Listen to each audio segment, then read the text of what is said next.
हिमाचल प्रदेश की इकोनॉमी का क्या हाल है? आइए सरकार के बिल्कुल ताज़ा रिपोर्ट कार्ड यानी इकोनॉमिक सर्वे 2025-26 पर एक नज़र डालते हैं और ये समझने की कोशिश करते हैं कि ये आंकड़े हमें क्या कहानी बता रहे हैं। अब देखिए, ये सर्विस सिर्फ कुछ नंबर्स का खेल नहीं है। इससे ये पता चलता है कि अर्थव्यवस्था किस दिशा में जा रही है, कौन से सेक्टर अच्छा काम कर रहे हैं और सरकार को असल में कहाँ ध्यान देने की जरूरत है। एक तरह से ये बेहतर नीतियां बनाने का आधार है। तो सबसे पहले आइए एक बड़ी तस्वीर देखते हैं। हिमाचल कहाँ आगे बढ़ रहा है और कौन सी चीजें उसे पीछे खींच रही हैं। चलिए सर्वे के पहले चैप्टर से ही शुरू करते हैं। तो एक तरफ तो हॉर्टिकल्चर मतलब बागवानी और ग्रीन एनर्जी जैसे सेक्टर्स में राज्य वाकई कमाल कर रहा है। लेकिन सिक्के का दूसरा पहलू भी है। एक बहुत बड़ी चुनौती है जो मुंह बाए खड़ी है, और वो है क्लाइमेट चेंज का असर। सर्वे इस बात को हाईलाइट करता है कि हिमाचल सिर्फ सेब की पैदावार में ही लीडर नहीं है, बल्कि रिन्यूएबल एनर्जी में भी इसने एक बहुत लंबी छलांग लगाई है। और देखिए, इन दोनों से ना सिर्फ राज्य की कमाई बढ़ी है, बल्कि एनर्जी के मामले में भी वो आत्मनिर्भरता की तरफ बढ़ रहा है। लेकिन जैसा कि मैंने कहा, सर्वे मुश्किल सवालों से बचता नहीं है, और सबसे बड़ा सवाल जुड़ा है क्लाइमेट चेंज से, जिसका असर अब साफ साफ इकोनॉमी पर दिखने लगा है। जरा इस आंकड़े पर गौर कीजिए। 46,000 करोड़ रुपए। जी हाँ, ये पिछले सिर्फ 4 सालों में बाढ़ और लैंडस्लाइड जैसी आपदाओं से हुआ आर्थिक नुकसान है। अगर इसे और आसान भाषा में समझें, तो ये राज्य की कुल सालाना कमाई यानी जीएसडीपी का करीब करीब 4% है। सोचिए, हर साल इतना बड़ा नुकसान अर्थव्यवस्था के लिए कितना बड़ा झटका है। अब बड़ी तस्वीर से हटकर चलिए उन नंबर्स की गहराई में चलते हैं जो अर्थव्यवस्था की असली बुनियाद है। और इसकी शुरुआत हम करेंगे चैप्टर 2 यानी स्टेट इनकम से। ये नंबर है 8.3%। ये है जीएसडीपी यानी ग्रॉस स्टेट डोमेस्टिक प्रोडक्ट की ग्रोथ रेट। अब आसान भाषा में इसका मतलब ये है कि राज्य में कुल मिलाकर चीजों और सर्विसेज का प्रोडक्शन पिछले साल के मुकाबले कितना बड़ा है। और 8.3% का आंकड़ा, ये एक बहुत ही मजबूत इकोनॉमी का संकेत देता है। और इस ग्रोथ का असर आम लोगों की कमाई पर भी साफ दिख रहा है।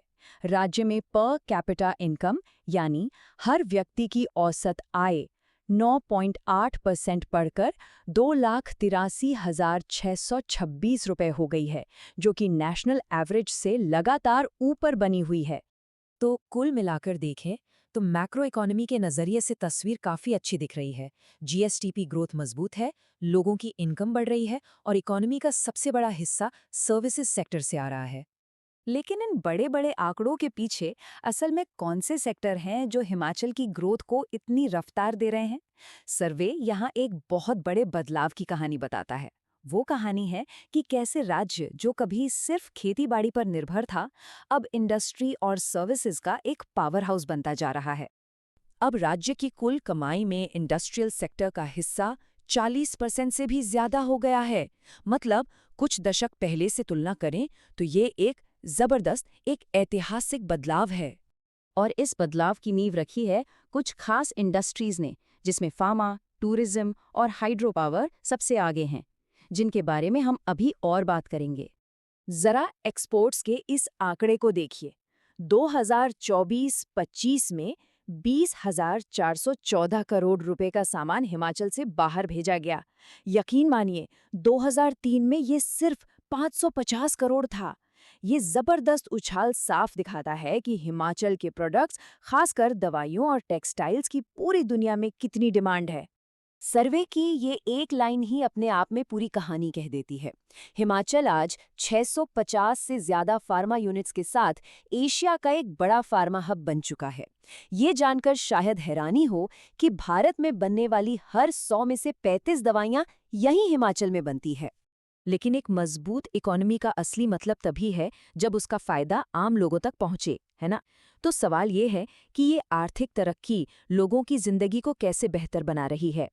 सर्वे बताता है कि सोशल सेक्टर्स में बहुत भारी निवेश किया जा रहा है। सरकार की जो पूरी स्ट्रैटेजी है वो ह्यूमन डेवलपमेंट पर टिकी है।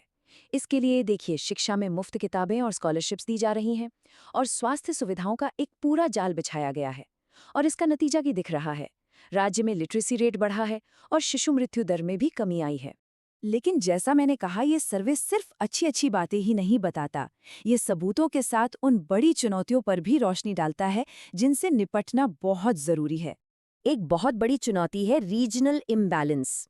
मतलब ज्यादातर इंडस्ट्रियल ग्रोथ सोलन, सिरमौर और ऊना जैसे कुछ ही जिलों में सिमट कर रह गई है। और साथ ही राज्य का एक्सपोर्ट 70% तक सिर्फ फार्मा सेक्टर पर निर्भर है, जो अपने आप में एक तरह का रिस्क है। तो सवाल ये है कि इन चुनौतियों से निपटने का रास्ता क्या है? सर्वे ग्रीन इनिशिएटिव यानी पर्यावरण अनुकूल पहलों पर जोर देता है। 2026 तक हिमाचल को एक ग्रीन स्टेट बनाने का लक्ष्य रखा गया है। इसका मतलब है इलेक्ट्रिक गाड़ियों को बढ़ावा देना, रिन्यूएबल एनर्जी में और ज्यादा निवेश करना और डेवलपमेंट को पर्यावरण के साथ जोड़कर आगे बढ़ना। तो आखिर में सर्वे हमें इस एक बड़े और जरूरी सवाल के साथ छोड़ जाता है। एक तरफ क्लाइमेट चेंज और बढ़ते कर्ज जैसी चुनौतियां हैं, तो दूसरी तरफ ग्रीन एनर्जी और ह्यूमन डेवलपमेंट में निवेश का एक बड़ा विजन। क्या ये स्ट्रैटेजी हिमाचल के भविष्य को वाकई सुरक्षित और टिकाऊ बना पाएगी?